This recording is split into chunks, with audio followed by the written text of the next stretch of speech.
Welcome to the West Virginia statewide high school business plan competition. We are going to get started right away to make sure that we stay on schedule. So I will be sharing my screen for each one of the videos. I will let you know who is presenting. We'll play that video, and then judges, you'll have the opportunity to ask questions and provide feedback live to the students. So we are going to get kicked off here with Megan Pritt. She is with Hilltop Farms, and that is from Nicholas County. So if there are any issues while I'm playing this video, please just stop me and we'll get it going. So I'm going to go ahead and play it, and then judges, after the video is played, you'll have the opportunity to ask questions and provide feedback. Okay. Hello, my name is Megan Pritt, and I am the founder of Hilltop Farm. Hilltop Farm is designed to create a comfortable, casual atmosphere as a locally owned and operated restaurant. The central location of Hilltop Farm in Summersville, West Virginia, makes it a perfect stop for locals and tourists alike. Our top priority at Hilltop Farm is to create unique, local, farm-fresh meals for our customers. Our sole products are created from ingredients that are grown locally in the great state of West Virginia. Everyone can buy items imported from other places at the local grocery store and use them in their own kitchen. Meanwhile, more and more people are becoming unaware of where their food comes from. Furthermore, they are not supporting local farmers and farmers markets. Hilltop Farm will utilize the farm-to-table program and ensure that only the freshest and most delicious ingredients are used in our kitchen to create scrumptious recipes. Our mission is to provide the freshest, locally grown, and delicious meals from our kitchen right to the tables of our customers. The value of this company will benefit local farmers and reduce crop waste. Our psychographics include tourists and locals. Lastly, some of our core values are our affordable pricing on our menu, which puts us at a competitive advantage against our competitors. Our core values focus on the demands of our customers and their trust in our food services. By offering reasonably priced menu items and excellent service, we will establish strong customer relationships. Hilltop Farm will partner with local farmers and farmers markets throughout central West Virginia. Through our partnership, we will ensure that only the freshest ingredients are offered to our customers, correspondingly promoting healthier food choices.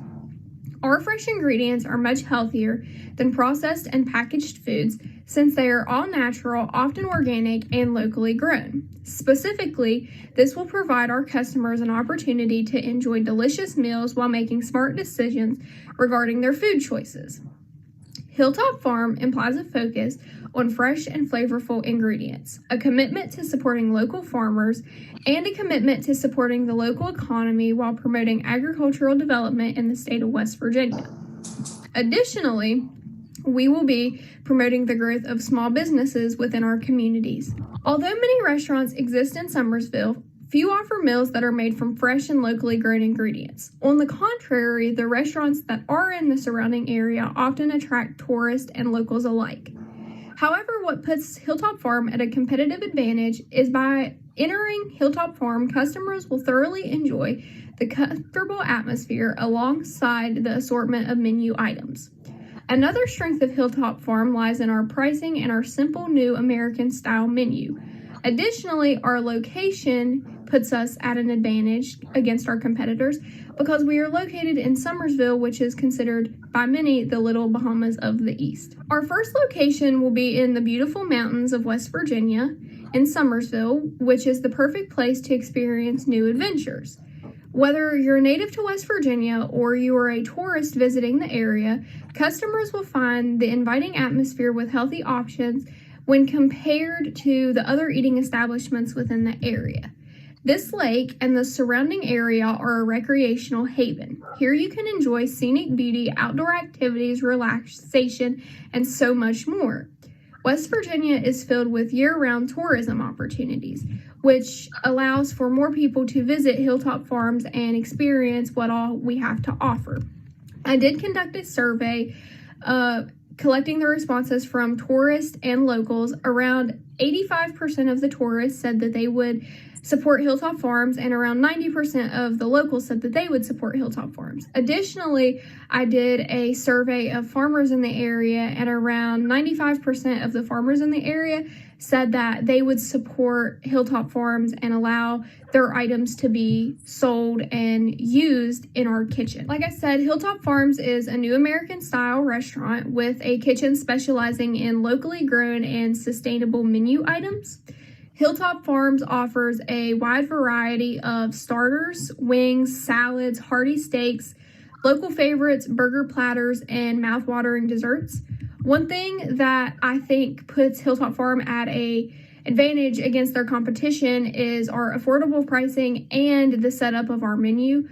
All of our platters are named after different areas of West Virginia, which I feel like adds that additional kick to Hilltop Farm's advantage, since that kind of resonates with locals and tourists who are visiting the area since they're familiar with these locations. Hilltop Farms will also increase job creation. In recent years, West Virginia has suffered a significant loss in jobs. However, by opening new businesses, there's a door of employment opportunity that is opened as well. Workforce West Virginia lost 90,100 jobs in April as the COVID-19 pandemic surged. Hence the creation of employment opportunities in our business to sustain the economy and reduce poverty. Hilltop Farms will employ people who are skilled in diverse ways for a variety of positions. To list a few, we will need to employ a general manager, line cook, dishwasher, cashier, kitchen manager, servers, busser, host, cooks, and many other employees. However, through our efforts, we will not only be improving the economy, but creating new jobs in the area as well. Starting a restaurant is a major commitment, and Hilltop Farm started with a dream, a crafting of a potential menu, and the idea of an inviting atmosphere. However, for this dream to become a reality, it must be financially feasible. Based on studies, articles, and speaking to other small restaurant owners, our proposed budget is $300,000. However, that is a big stretch. So to win this competition and get the $10,000, that would kind of give me that boost to be able to open this business, to get my location started, and to get everything rolling so that this could become possible in the state of West Virginia. However, in the future, the proposed budget would cover the equipment costs, technology, marketing, food expenses, and additional startup costs. Meanwhile, we would have our monthly expenses, bills, employee salaries, etc. But it's exceptionally important for Hilltop Farm to recognize our break-even point and take into consideration our needed budget and our startup budget and the money that we would be getting, since often a lot of businesses fail due to the lack of financial planning. And basically, to summarize, Hilltop Farm allows for unique diversification through West Virginia, not only with meals, but also with community involvement, etc. And through our business, we will be promoting economic and agricultural growth in our communities and in our state. Through our efforts, we will ensure that new jobs are created here in West Virginia, and there is an emphasis placed on small business development, which is one of our main core values. And additionally, we will be building a relationship with the tourists and the locals alike here in the state, thus promoting tourism, growth, economic development, and everything that West Virginia necessarily needs. So thank you guys for hearing my idea, and I will talk to you guys later. Okay, thank you, Megan. We're going to send it over to the judges, starting with Zach. Do you have any comments or feedback? Yeah. First of all, great presentation. Is she on here? Yeah. Okay. Yeah, I'm right here. Thank you. Just out of curiosity, how long did you practice that? How many times did you go through that presentation? There was like 5 or 6 times that I went through that presentation, and every single day, like I had different thoughts running through my head of like what I was going to say and how I was going to tie everything together so that it came across showing like the most important things to Hilltop Farms, which were our core values, our customer base, our competition, and just the different aspects of what makes a good business. But you only practiced it 5 or 6 times? Yeah, and then I had like some notes good. to the side just to like refer to, and I had some people that were marketing analysts and stuff like that that worked alongside me and kind of gave me some information and strategies to help me make the message flow across really well to potential investors and stuff like that. Cool. I don't want Yeah. to take up too much time because No, you're for fine. the other judges, but your idea is solid. And here's the thing. Nicholas County is great. Worked there, loved it. With the new designation of New River Gorge as a national park, that area and that national Mhm. park status will eventually overtake coal in terms of an economic driver within the state of West Virginia. Mhm. You are ideally located to take advantage of a huge economic expansion that's going to take place. And food, hospitality, adventure activities, those are just going to boom. And then to give you an idea, with my group, I've taken students to 12 different national parks across the country. And even in small towns out in the middle of nowhere, you can't get a hotel room for anything less than $300 a night. Mhm. Restaurants are just good restaurants are just gold mines. The problem is they cost a ton of money to get started. Mhm. Are you like a one person team? Do you have people with you, or No, I'm a one-person team. what grade are you in? 12th. 12th. Okay, cool. Mhm. So your idea, your budget of 300,000. Well, first of all, let's start with the 10,000. How would you use the $10,000? I would use that $10,000 to get started with like a general location to where I would be able to promote my business and get everything started off. And then, like I said in my video, I from that point would be able to get the location, some of the food and everything built up to where I could get a customer base, get some money flowing in. And then as my proposed budget expanded more, that would be able to cover like my advertising, marketing, additional equipment. Since equipment depreciates with value the longer you have it, I would have to make updates there. And then through starting a business, of course, you have to have your um, city business license, your dairy permits, different stuff like that. So of Right. course I would have to cover those things with my funds. Is this something So that you want to do, like you really want to do, or is it something that, I mean, are you really going to try to launch this, or are you going to go to college and then maybe come back to it, or I think as of right now, like I'm planning on majoring in nursing. So I have this kind of like in the back burner. But when I was making this video, I told the lady that I was working with, this all kind of started because my dad works for the Department of Agriculture here in the Okay. state. Yeah. And my mom's also a nurse, but she does like catering and she owns a bakery and stuff on the side. And it's always been like our family dream to have our own restaurant. And I wanted to kind of tie all the ends together and make it something that like worked with the agriculture in the state and with like different aspects of food to where it would just be like one big mashup of everything that we kind of do. So at this point, I had never really thought about like making a business happen.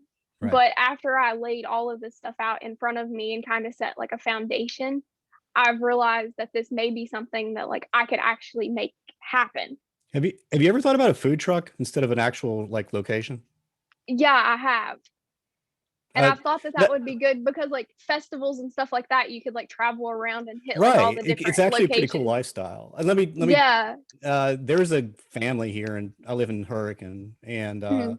this happened years and years ago, but the son went to college. He didn't do very well, and Mhm. when he came home over the summer, he bought him an ice cream truck and said, Mhm. okay, I'm not paying for your college. If you want to go to college, take this ice cream truck out and sling ice cream over the summer. Mhm. And the kid ended up making like 30 grand over the summer Mhm. just selling ice cream. And the advantage of a food truck, you don't have all the associated startup costs. I mean, you have significant ones, Mhm. but your biggest expense will be people. People are always the biggest expense, but you'll have to pour a Mhm. ton of money into marketing to get people to come to your location. Whereas with a Mhm. food truck, you go to them. And with True. all of the activities going on around Fayetteville, Summersville, with the national park, it would probably be a better idea to start with a food truck than try to start up a fixed location, because honestly 300,000 is low, given the price of real estate that's going up because of the national park designation. Mhm. I think you'd need at least $1 million to really make it work. But Okay. you wouldn't need that with a food truck. But okay, I'll step aside. But good job. Good job. Thank you. Thank you. Thanks, Zach. Amber, do you have any questions or feedback? Yeah, I just want to say, I mean, spectacularly well spoken. It was very natural, very conversational the whole way through, and that's tough in a recorded video. So I just want to applaud you on that. I also agree with Zach. My first thought was a minimum viable product. Could you do it as a food truck or something that you just test whether the market likes your food? And having that flexibility to travel, especially as Zach said, with the national park, would be a really good benefit for you. And it keeps your costs down. I know you could travel across the state with a food truck too. So that there's just a huge advantage to that. And also knowing how COVID has impacted standalone brick and mortar locations, right? It gives you that flexibility to have customers in an open air. They come to you, they leave. It just kind of, it's a safeguard for kind of declines that happened around the pandemic and what happened to brick and mortar locations. So those were my two gut reactions. Was great presentation. And I agree, trying to do it as like a lower cost, even just to start it out and see how it goes. Then you can grow into that would be my recommendations. Good job though. Okay. Thank you. Thanks, Amber. Deanna, any thoughts? Good morning. What a great presentation and way to open this up. Your overall demeanor of everything that you've done in the video was just fantastic. It kept our attention, and I think that your passion is there. So you're really willing to take this on. So good luck to you. Thank you. Thank you, judges. Okay, we are going to jump right into the next video, which will be Seitz and Butler Stock Brokerage, which is Braden Seitz and Elijah Butler, and they are from Pendleton County.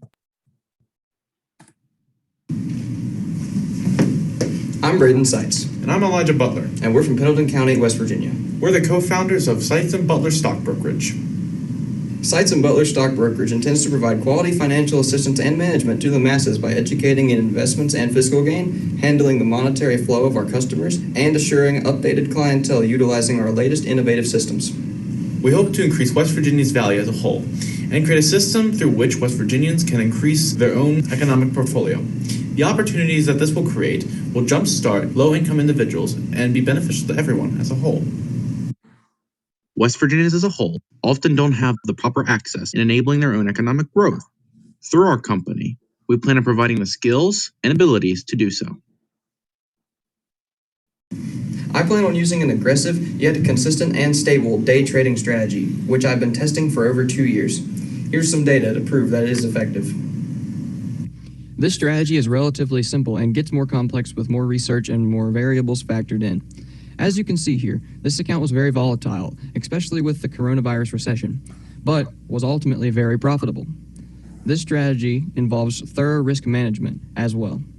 I simulate all my strategies through paper trading before putting them into direct action.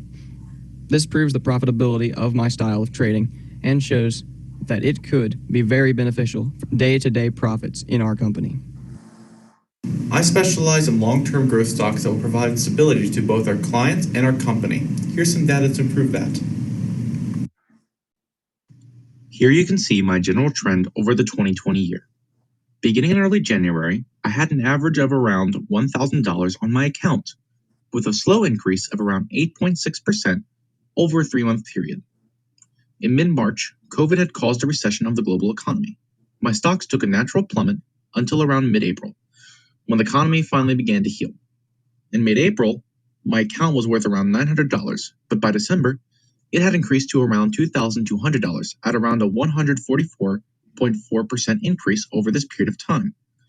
While this isn't as drastic as an increase from a short-term stock, long-term stocks provide a stability and insurance over your account that keeps most markets' recessions safe from you. Long-term stocks are made up of two key elements, ETFs and bonds. Both are similar in nature and hold the purpose of handing your account a monthly dividend check. ETFs are used on most trading accounts as they are general sectors of the market combined to create an effective block of stocks.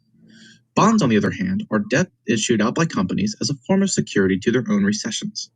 Using long-term stocks can help people who are either about to head into retirement or people who don't feel safe about stocks as others. SBSB will provide courses on investing to the public, as well as a subscription-based newsletter.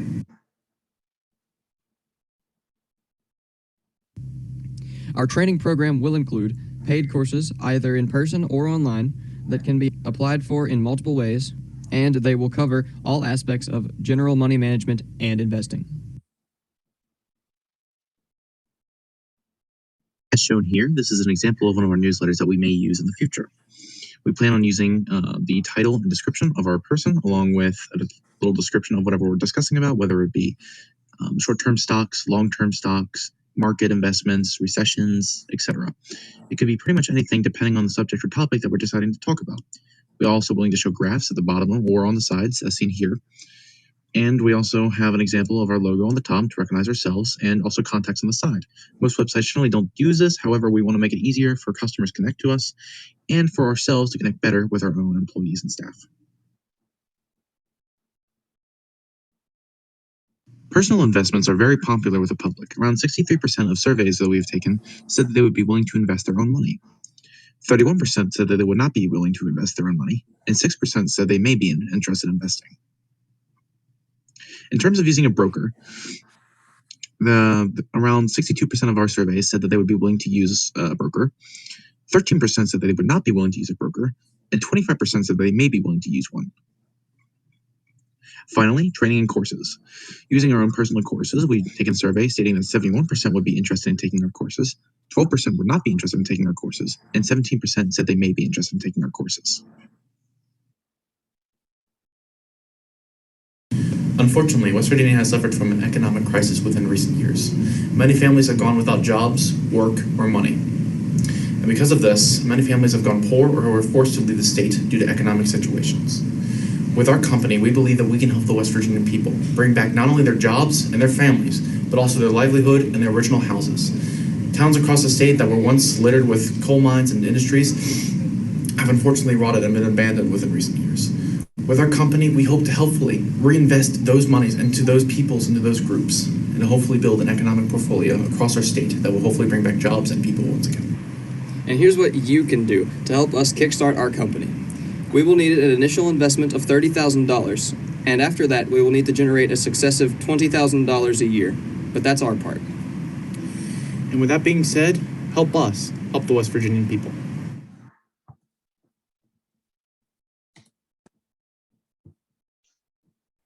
Okay, Zach, do you want to kick us off? Yeah. My dirty little secret, I was a financial advisor. I was a stockbroker at Morgan Stanley for 4.5 years. So I know a lot about what you're trying to do. Good presentation. I like the cuts. I like the scene cuts and all that other stuff. I like Seneca Rocks. That was pretty cool. Do you have a family member in the business? Do either of you have a family member in finance? No. Well, my mother works as a finance director for a company. Okay. But does she handle trading like stocks and bonds and so forth? A little bit, but it's more long-term stuff. Okay.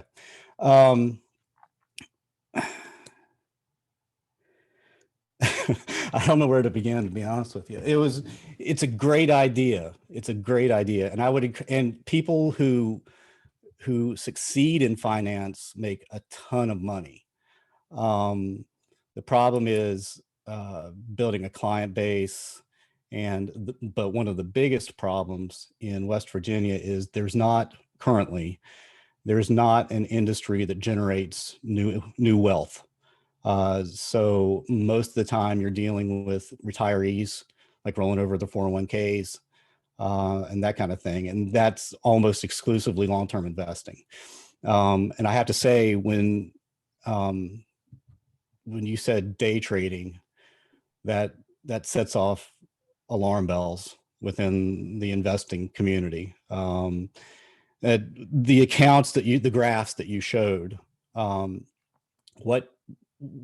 you said that's an account.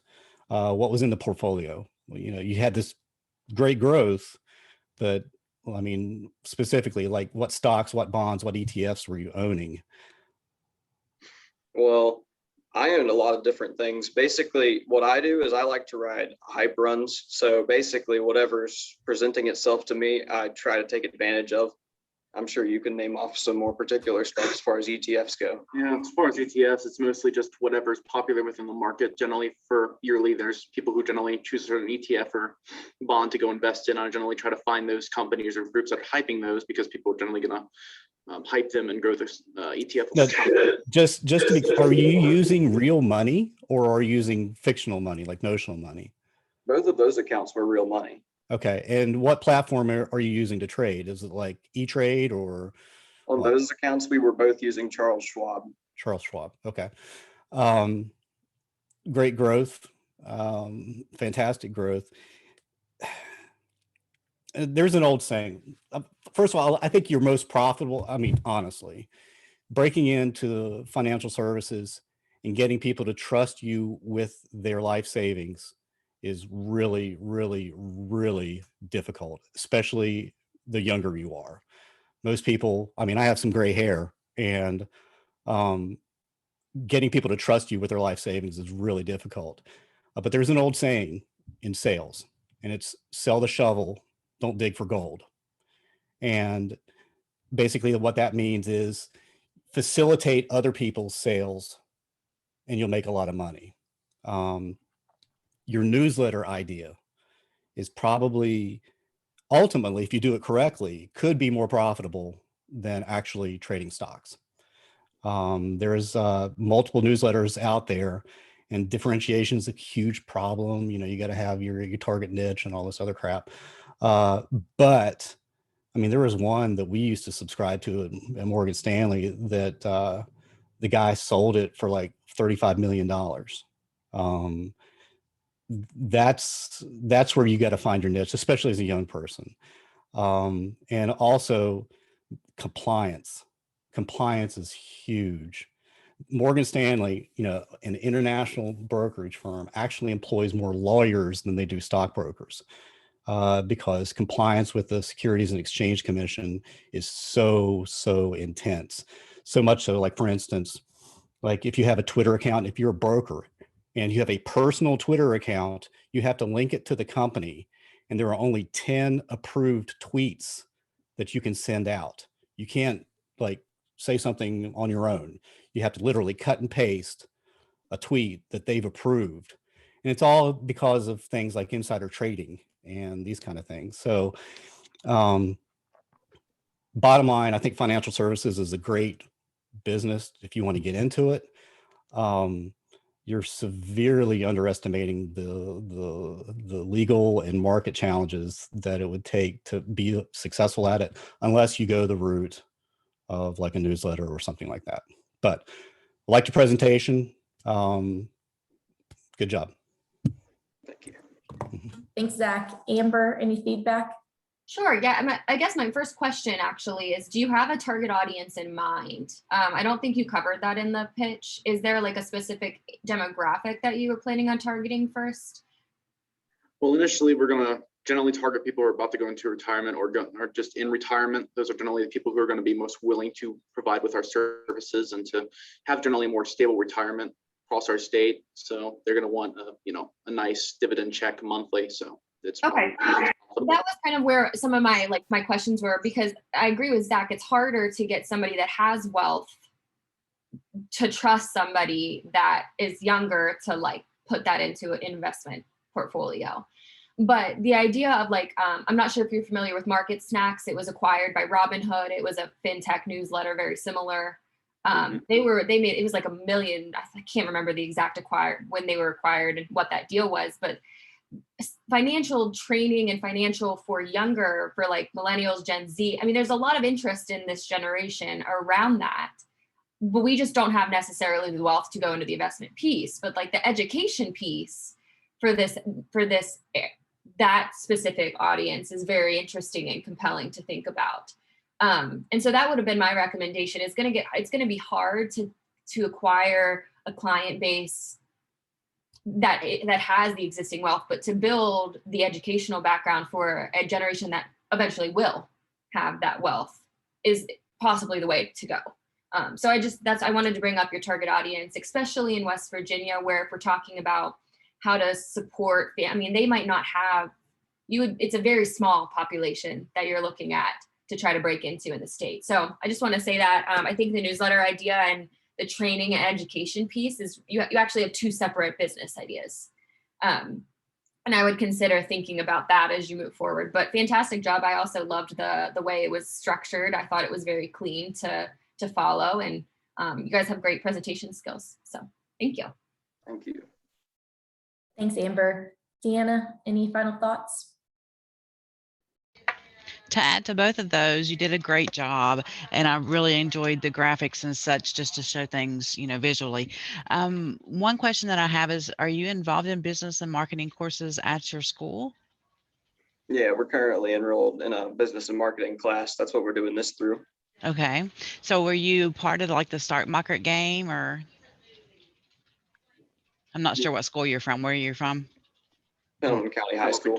Okay, so I wasn't real sure if you were involved in the stock market game, but I just kind of want to know where your passion came from for this idea. And Amber's right, the actual classes could be a great business just to, educate people about what the options are, that they can actually invest their money and such. So the newsletter and the, training courses that you were talking about, great idea.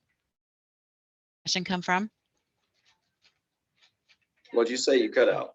Where's your passion come from for this? Your ideas and such? We've both been trading stocks for a while, and we like to discuss it with each other a lot. And so we learn a lot from each other. So I figure we have a lot to teach to other people, especially after several years of experience. Okay, great idea. Okay, good luck, guys. Thank you. Great. Thank you, judges, for your feedback. Okay, the next one that we will be sharing is Sunny Days Boutique and Auction. Shelby Schumann is from Harrison County. Hello, everyone. Can everyone mute themselves if you're not on mute, please? Sorry. Thank you. Everyone, my name is Shelby Schumann. I'm from Lost Creek, West Virginia, and I attend South Harrison High School as a senior this year. I started Sunny Days Boutique Sales in January of 2020 at only 17 years old. I started my business out at Hometown Marketplace located on Bridgeport Hill, renting a small area where I can sell my clothes, jewelries, products, etc. In September of 2020, I decided that I wanted to make my own Facebook page where I can have live auctions weekly, selling products from bigger companies I get from merchandise pallets. I see a huge opportunity in my business because my customers love to come only a couple minutes away to get their products, and they're only paying half the price of what they would do in popular stores such as Walmart, Target, QVC, and other home goods stores that are around here. My customers that live out of state also get to curl up and enjoy my auctions because I can ship their things out for a very low price, one being all the way in Alaska. I believe my business is successful because my customers can save tons of money yearly buying my products, and also with the pandemic going on, they can stay home and watch my live streams without having to worry about going out and picking up the virus. My business is very beneficial to West Virginia because any young woman starting her own business is a huge accomplishment in our state. We also need new companies that people can look forward to in the future and have something to tell their friends and family about if they ever come to visit the Mountain State. The funding for me would be absolutely wonderful because currently I am working out of my parents' garage, and since my business is growing rapidly, it is becoming a little overwhelming in the garage. I look forward to becoming a dominant businesswoman in our state, along with growing my degree at Fairmont State this coming fall for business, and learning everything and growing my business to the best that it can be. Thank you all so much for the opportunity of competing in this year's business competition. I cannot wait to see who wins. Okay, great job. Deanna, do you want to kick us off on this one?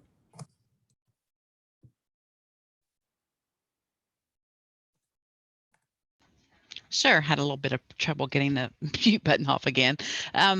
Great job on your presentation. So how long have your business been going on? I mean, how long have you been doing it? You're muted, hon.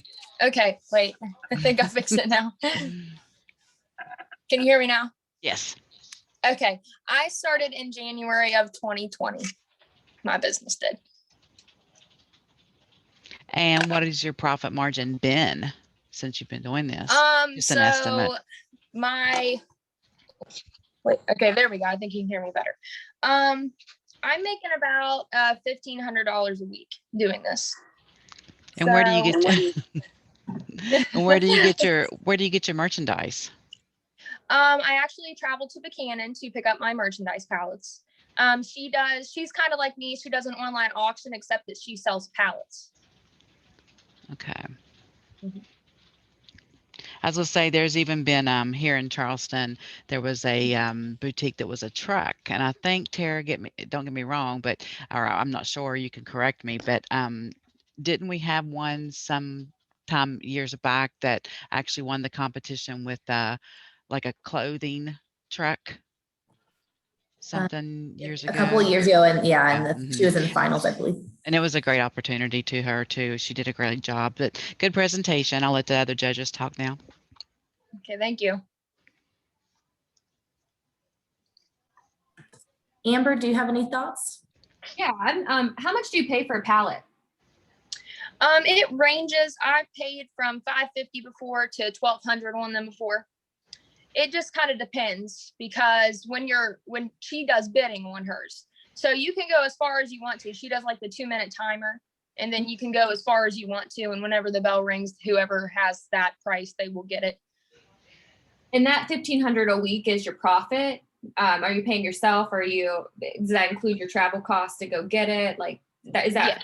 straight profit? Mhm. Okay. How many people do you have on your Facebook? 900. Okay. That's interesting. I mean, this is a whole new business model for me. I'm going to be very honest. So yeah, I'm like familiar with it, but I don't know if I've ever like really thought through what the financial pieces of that were. And I didn't even know you could buy a pallet, to be honest with you. So is it all clothing, or is it? It's a little bit of everything. I've had clothing before. Like I started out with clothing. Well, I pretty much started out with clothing out of my closet. That's how I started my business. But you can get a little bit of everything. Like from Target, I can get pretty much everything that's in the store, like home essentials, like shampoo, conditioner, a bunch of other stuff. I've gotten TVs before, laptops before. Okay. Yeah, it's pretty neat. Yeah, that's interesting. Yeah, it's fascinating. One thing I would recommend is put that in your pitch. Like when I know Zach and I probably were the same. Like when you said your profit per week, we were like, what? Put that in your pitch on the front end, because otherwise it's like a business that I don't think it's a very non-traditional or emerging thing. That putting some clarity around like what does this look like from a financial piece would be really helpful in your pitch. But great job. I'm impressed by the numbers that and the fact that you were successful in light of COVID. In starting your business in January of 2020 is impressive. So great job. And I'll let Zach wrap it up with any questions. Okay, thank you. Wow. It's really cool that you've actually started a business. I mean, you're making real money within the education community. There's always this discussion. Well, how do you, particularly with entrepreneurship education, like how do you measure success? You know, how do you determine whether somebody's actually learned how to be an entrepreneur? And in my opinion, it's a P&L statement, and you've nailed it. I mean, so okay, $1,500 profit. I mean, what's your revenue on that? I mean, gross revenue. Okay. So how much money do you spend to get the goods that you sell? So I buy about 2 or 3. I go around 2 or 3 pallets a week. So I'm selling 2 to 3 pallets a week. So I probably spend, depending on that, I probably spend $250 normally, 2,500 on 3 pallets a week. Say I spend that. And then I'm selling them for, sometimes I double my money on them. And then I'm making about, that's like normally like what I say by that, I mean, that's by 1 pallet, like when I started out as, but if I'm making about that much a week, but now it has grown. Like I've made more than that, of course, because that's whenever I did my taxes. So, but I've grown since I've done my taxes. So do you do your own taxes? Do you do your own taxes? Yeah.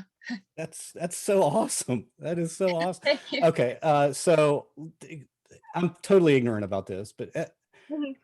educate me on this pallet thing. I mean, where do you just, is there like a warehouse with a bunch of pallets and a bunch of stuff on it? Yeah. I mean, how does that Yeah. how does that work? Where do where do the materials come from? Are they Um, donated or what? The woman that I get mine from, I used to actually get mine very close. I used to drive like 7 minutes away to go to the pallet house in Clarksburg. I mean, not the pallet house, the produce house in Clarksburg to get mine.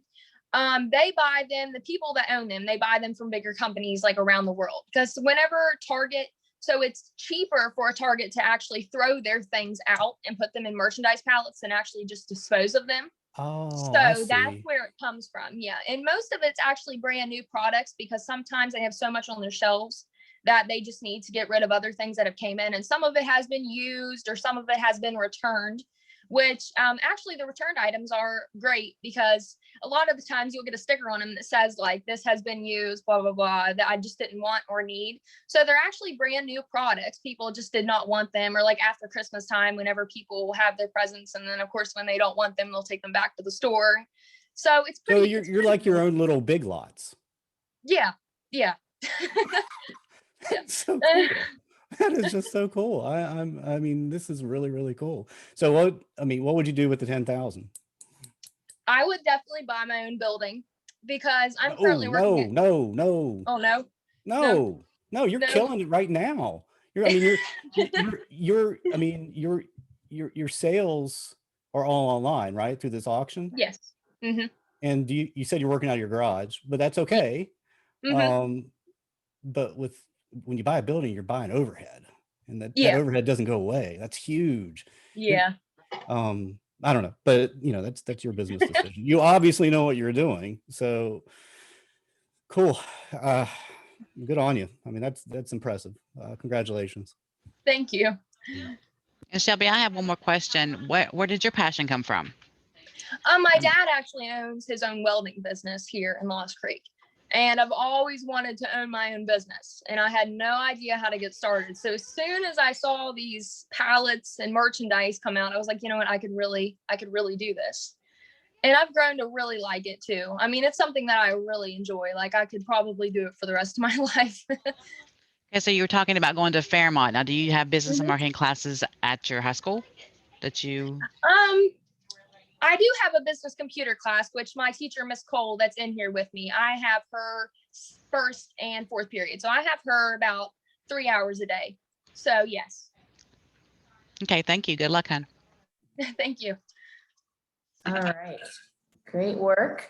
Next we have West Virginia Aviation Museum and Education Center. And this is from Faith Lipscomb from Nicholas County.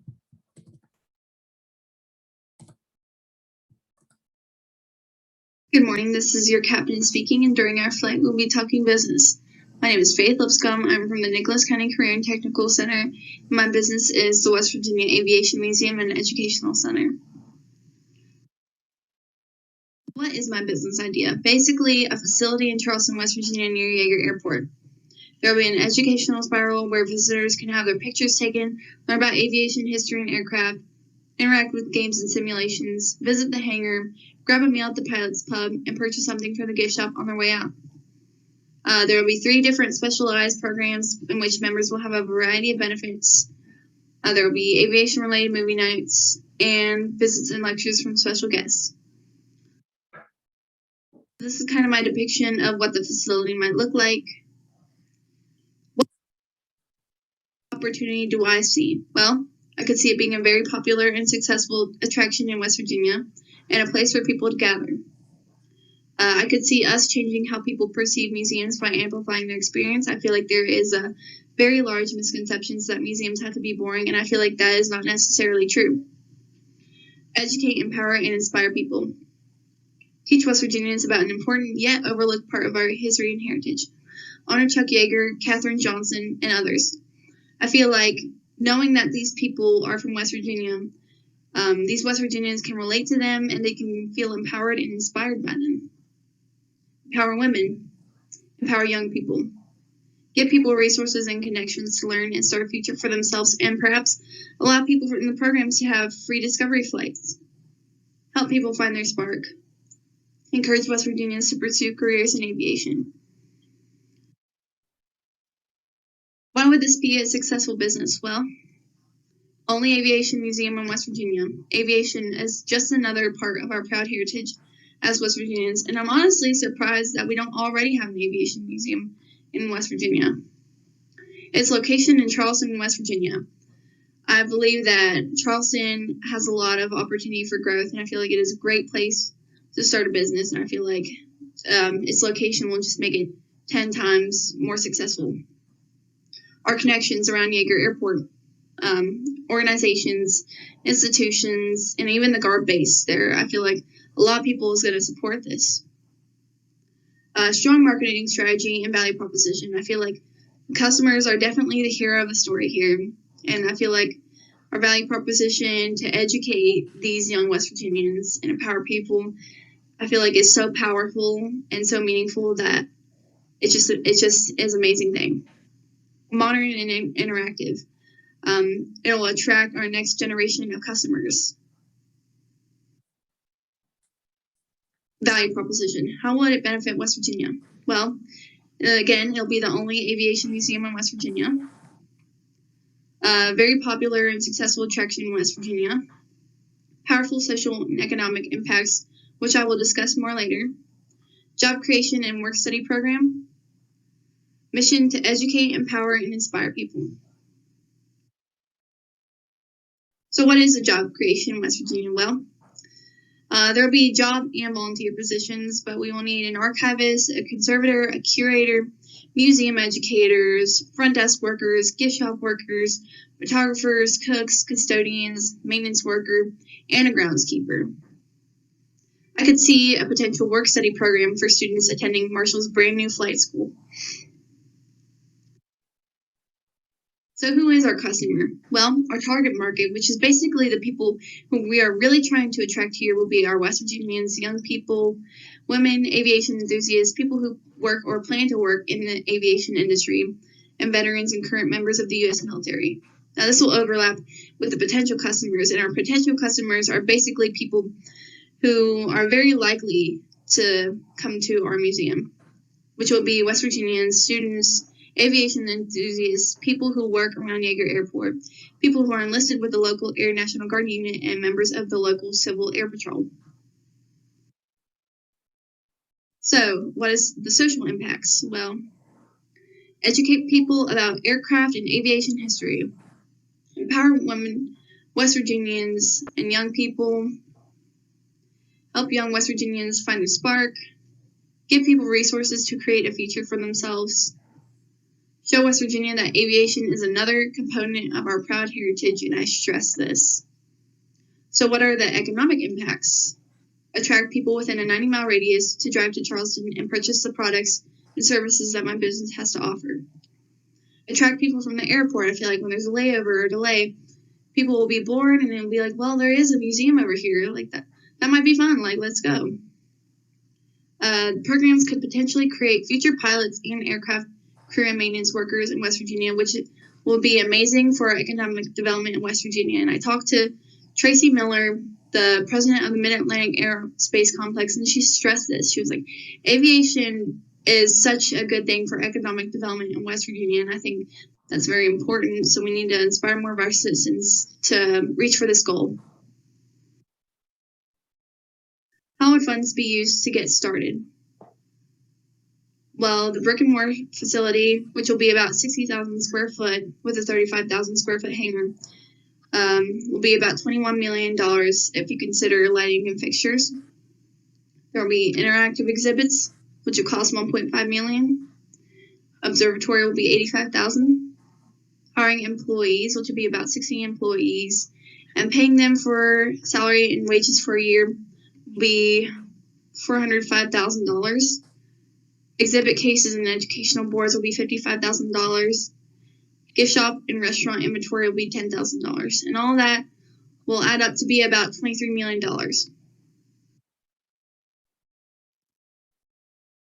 You have arrived at your destination. Thank you for choosing West Virginia High School Business Plan Competition Airlines. Thank you for your time.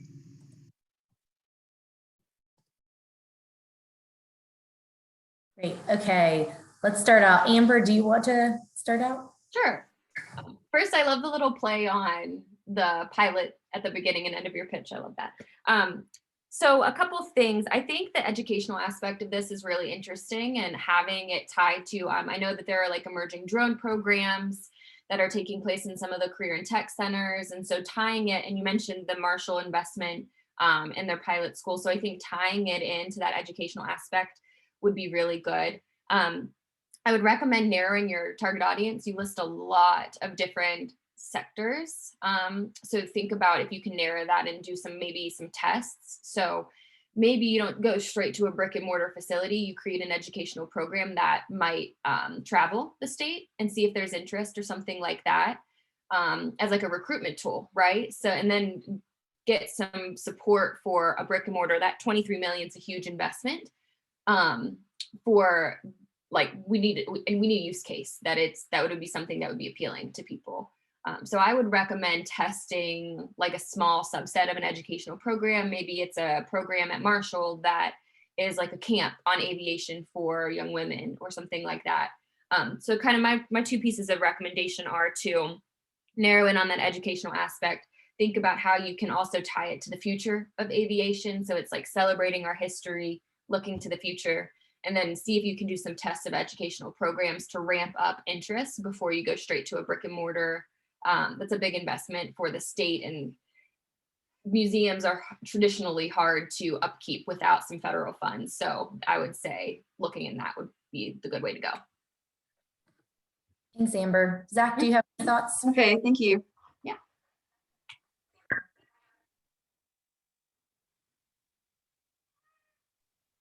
Zach, are you muted? Hold on, my bad. Sorry, I had my microphone muted. Are you a pilot?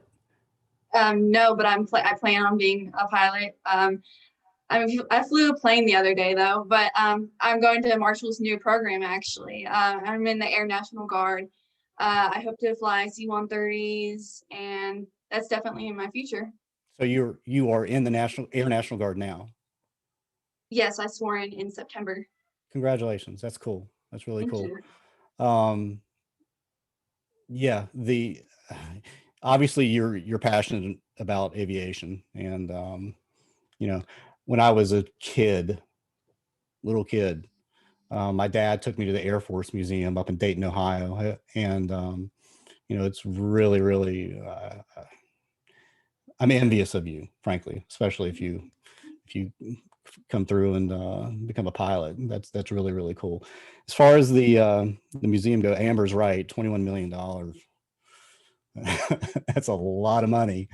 How much would you charge a person? Did you think about how much a ticket would be to get into the museum?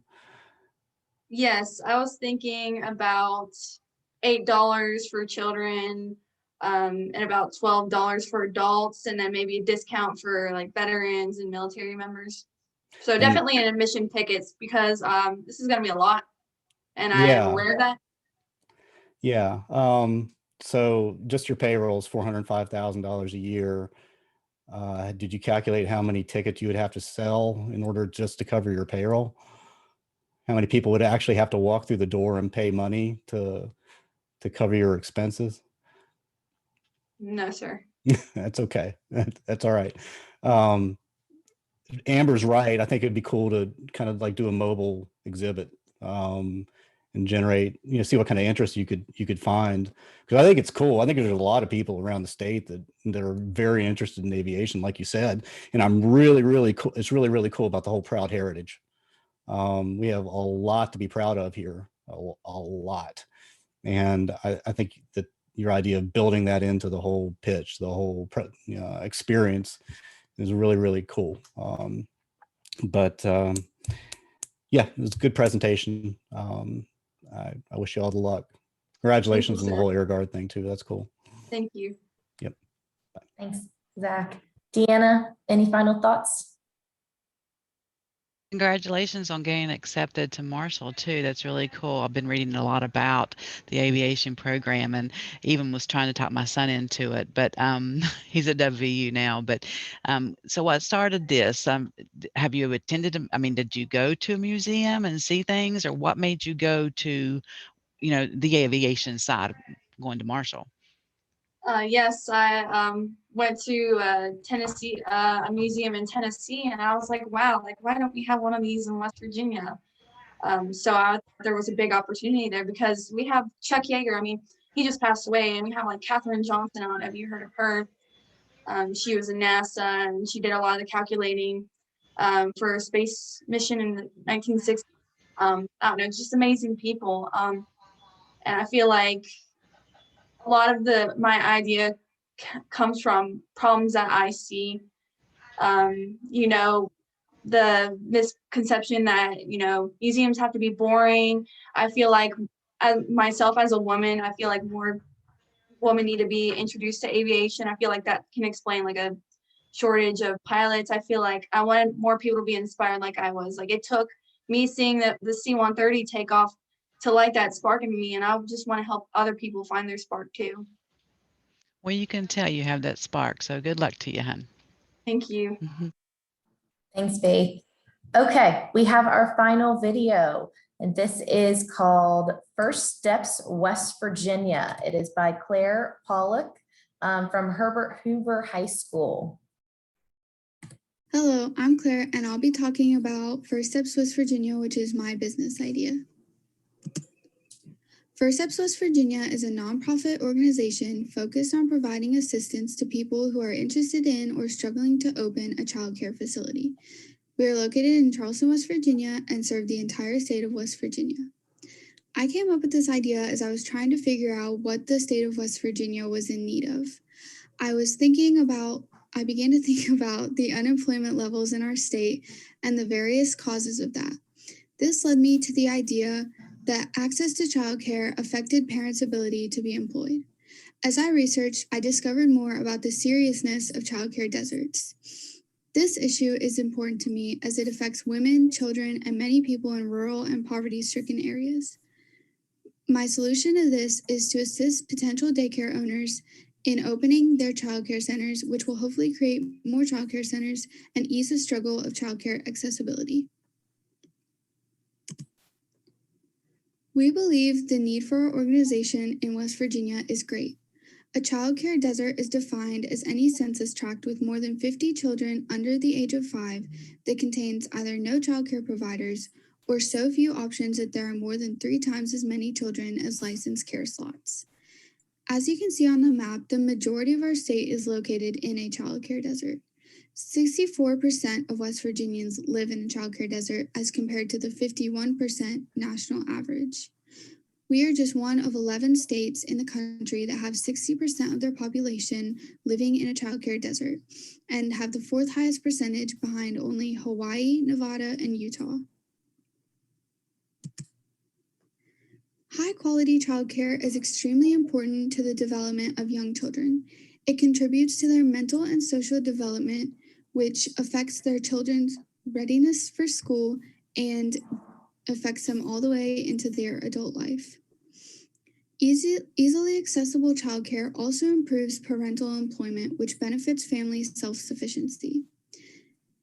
This issue affects more women than men, as women are more likely to stay home with their children.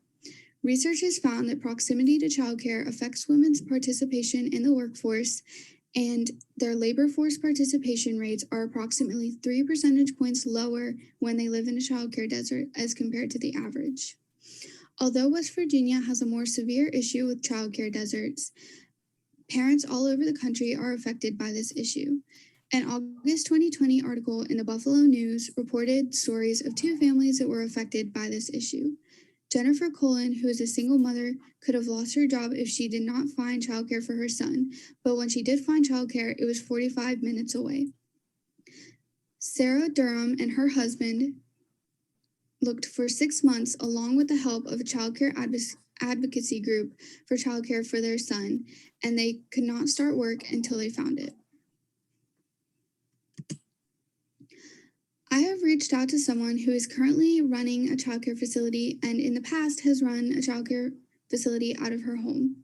She outlined for me many hurdles that people can face when they are running or starting a daycare. There are various licensing regulations. You must pay licensing fees, insurance, and payments for inspections made by the fire marshal and health department. You must also be prepared for accidents, allergy management, special needs, nutrition, and the overall physical and educational needs of the children. You must also work with families and educational/therapy professionals and physicians to care for these children. A large amount of materials are also needed to educate children in a developmentally appropriate manner. To alleviate behavioral problems and keep children engaged, it's important to change out classroom toys and make sure there is a variety. We plan to run advertisements in the newspapers of specific target counties that have the most needs, such as Calhoun County and Hampshire County. Public outreach and education is important to encourage or inspire people to open childcare facilities. We are also planning on working with the state DHHR as a method of customer discovery. We have looked into multiple grant opportunities, including the ones listed. The ARC, or Appalachian Regional Commission, focuses on investment in entrepreneurial and business development strategies, which are the keys to strengthening Appalachia's economy. The Benetton Foundation promotes entrepreneurship and programs to promote the growth and accessibility of new capital for business in distressed communities or areas of high unemployment. The Ross Foundation emphasizes daycare services. The Google Ad Grant is specifically for nonprofits and provides $10,000 a month for ads in Google searches. To qualify for the Google Ad Grants, you must be a tax-exempt 501c3 organization and validated by TechSoup. We would also charge $20 an hour, and customers would be able to work with us for as long as they need or can afford. In the future, we would like to have the funds to create a refundable option for daycares that have been open for over a year. The upfront costs of this organization are $8,550, which includes a website build, computers and monitors, a phone system, and office equipment. The monthly cost of operation is $7,552. The biggest component of that is the salaries of 3 full-time employees paid at a rate of $13 an hour, which is the living wage in West Virginia, according to MIT. The average rental cost in Charleston is $13 per square foot, so we would be spending around $541 on office space each month for 500 square feet of space located in Charleston to allow for proximity to the DHHR. Other monthly costs include utilities, a website host, internet and phone services, and $230 a month for advertising in 2 newspapers located in Calhoun and Hampshire counties. Our main goal is to increase the amount of childcare facilities in the state of West Virginia and decrease the amount of people living in a childcare desert. This will also boost the economy, create better access to childcare, and allow more parents to seek employment. Over time, we hope to grow and be able to open more locations and to better serve the entire state of West Virginia. Another important goal of ours is to be able to offer our services for free. Other goals include expanding office sizes and the number of employees and serving more people as we grow. Winning this competition would allow me to further my educational career and see where First Steps West Virginia can go. Thank you.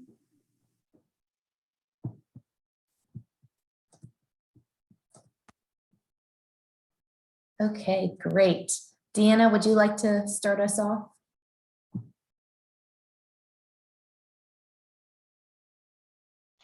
Great job on your presentation. And I've asked everyone this, where has your passion come from? I know you said something about going into education or furthering your education. So what are you planning on doing? Well, I'm planning on attending WVU in the fall, and I'm majoring in organizational leadership, which is a business major specifically tailored to nonprofits. So I know that I want to work in nonprofits. And when my teacher suggested that I take part in this competition, I knew that I wanted to do a nonprofit, and I was really trying to think of what West Virginia needed. And I began to think about, as I said in the presentation, the low employment levels in the state. And my dad and I kind of reached a conclusion that, childcare access is also a really big problem. And those two issues kind of affect each other because many parents, if they can't get childcare, they can't go to work. They have to stay home and watch their children. And it also disproportionately affects women, which I care a lot about. Great job. And it's, your research that you did on the child care desert, I really enjoyed that, and too, it just kind of eye-opening. It's eye-opening to see, it really is an issue, and especially in probably some of the rural areas. So great research. Thank you. I actually, right after I filmed the video, I spoke to a woman who works with the Federal Reserve in Richmond, and she just wanted to ask me about childcare deserts as she needed stuff to tell her boss because they're starting to focus on that, especially around West Virginia. So Good job. Good luck, on. thank you. Great, thanks, Deanna. Amber, do you have any thoughts? Sure. Yeah. I appreciate the nonprofit approach here. I definitely think you're spot on a problem. And while we were watching the pitch, I just did some quick research to see if this type of it's almost like a business incubator for childcare facilities. And I wanted to see if there was a couple niche examples. And I would encourage you to look at how they are, they're funded. Some of them are actually, instead of being their own standalone nonprofit, they're programs under community development orgs or some like Workforce West Virginia. And so this could be an interesting partnership with some of the employment kind of or development orgs that are in the state. One of the really hard things about a nonprofit is if you want your services to be free, securing grants, including some of the ones that you referenced, you have to have an organizational history that can prove you have capacity to manage those grants. And so it's kind of a two-edged sword of, if you're a new nonprofit and you're not charging for services, you need to partner with orgs that have proven capacity to manage grants of that level. And I love that you did research on grants that are available in West Virginia. One thing I thought about, and I just was interested if you had thought through this, is there an element of giving capital or money to your customers to start their business? Because it's one thing for them to be interested in creating their own childcare business, but also to have the capacity and the resources financially to be able to do that. So would that be an element of what you're proposing, is to also help them find capital?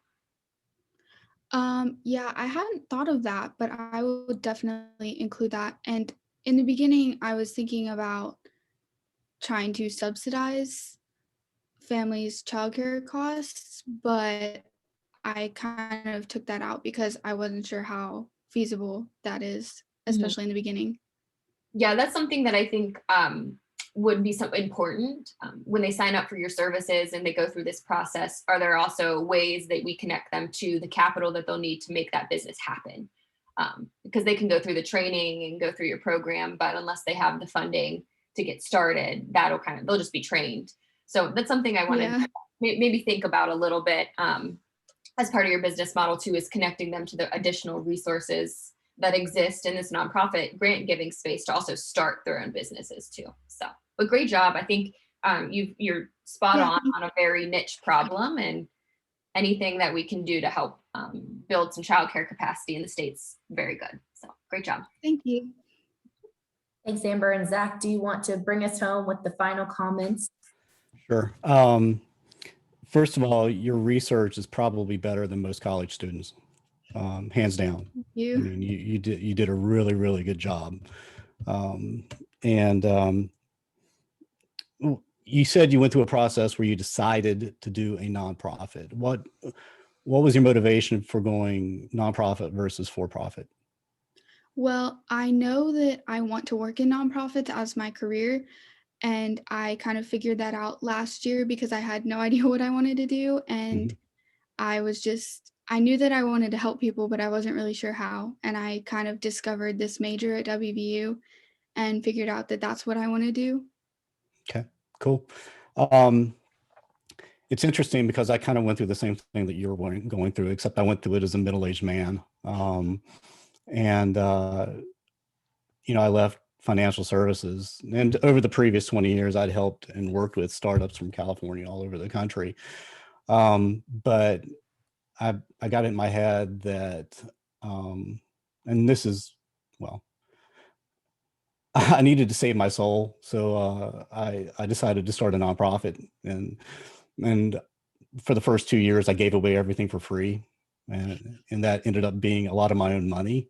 Yeah. Because the donor pool within West Virginia is pretty small, pretty shallow. Now, what I would recommend is you find somebody like Amber. Amber is like the Jedi master of the politics and procedures for landing grants. And so when she tells you that, you need to partner with somebody else, that's probably 100% spot on. Because otherwise you're like me and building something from scratch, a nonprofit from scratch. It can be, you can have some very lean years. Let's just put it that way. But I respect, the nonprofit, because I'm doing it myself. I totally respect that. Now, having said that, there is this whole idea of a social enterprise. And here's the fact, and I learned it the hard way myself, that if you really want to put money towards solving a social problem, for-profits can generate way, way, way more money to have social impact than what nonprofits can. Just as an example, like take somebody like Brad Smith or John Chambers. Brad, he's donated $50 million to the state of, well, not to the state, but to WVU and Marshall to promote entrepreneurship within West Virginia. There is, I can only think of maybe 4 or 5 nonprofits in the country that could fund an initiative like that at that amount. And he made it by selling tax software. Yeah. Simplified, but yeah. So businesses, for-profit businesses, don't necessarily have to have, there's this aura, there's this stigma. Well, okay, they're just out there for profit or whatever, but that's not always true. Another great example is Tom's shoes. They have that mission, okay, buy one, give one away, buy a pair, give a pair away.